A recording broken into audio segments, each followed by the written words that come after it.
عماد النحاس خلص على كل الناس. ايه ده يا جدع؟ ايه الحلويات اللي انت عاملها دي يا كابتن عماد النحاس؟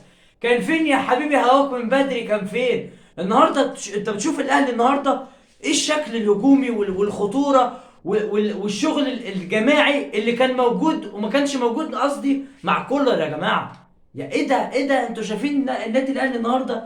مش ممكن على الحلاوه. نعمل لايك كده مع بعض كده حباب يوسف، عشان طبعا يعني تشوفوا كل جديد معايا، لان انا بسعى دايما ان اجيب لك كل جديد سواء على المستوى المحلي او المستوى الاوروبي. النهارده طبعا الاهلي بيقسو على حرس الحدود بخماسيه مع الرأفة، والاهلي النهارده يعني جاب خمسه وضيع قصادهم 10. امام عاشور النهارده لوحده مضيع يعني 50 جول لوحده.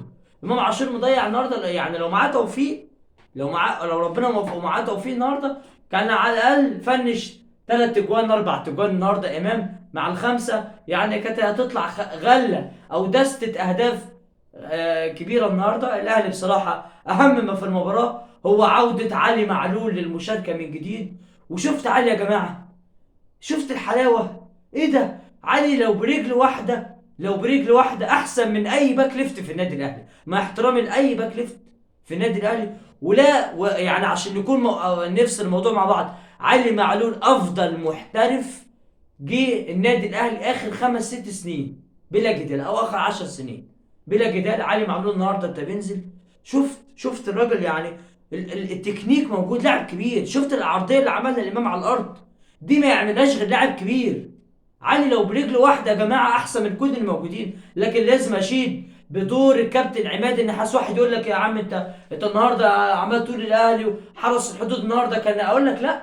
الاهلي عشان هو فايق، الاهلي عشان رجع لشخصيته من جديد ورجع لهويته وهويه الانتصارات من جديد، عشان كده رجع وبقى احسن وبقى بيكسب. ده النادي الاهلي اللي شفناه، هو ده النادي الاهلي اللي احنا نعرفه. الاهلي بشخصيته، الاهلي باسلوبه الجماعي والروتيشن اللي عامله الكابتن عماد النحاس. النهارده بنشوف وسام بيرجع بيسجل، اشرف بن شرقي بيحاول، هو عماد النحاس بيحاول يسترجعه ويستعيد مستواه من جديد. كوكا بيسجل، مروان عطيه بيبدا يستعيد بعض الشيء من مستواه، اللي هي كل الكرات التانية مروان عطيه واخدها، مش مدي فرصه لحرس الحدود النهارده ان هم يباشروا او عندهم رغبه ان هم يروحوا النادي الاهلي بصراحه. يعني حارس المرمى النهارده محمد سيحه، يعني صعبان عليا بصراحه. النهارده شال دس الجون غير اللي ضاع، بس بصراحه يعني عمل اللي عليه، ما باليد حيله. والمباراه كانت من طرف واحد اصلا، يعني تقسيمه للنادي الاهلي النهارده. لكن اهم ما في المباراه عوده الثقه لاسامه ابو علي، رجوع علي معلول للمشاركه من جديد مع النادي الاهلي. وانا يعني علي معلول لا خلاف عليه يا جماعه، عشان نبقى متفقين مع بعض. الراجل يعني منك لله كولر، الراجل ده يقعد مش كان بيلعب في ماتش ستاند داونز كان كسبك بعرضيه واحده بس؟ شفت الدقايق اللي لعبها علي معلول، الربع ساعه او التلت ساعه اللي لعبهم علي؟ شفت الفرق؟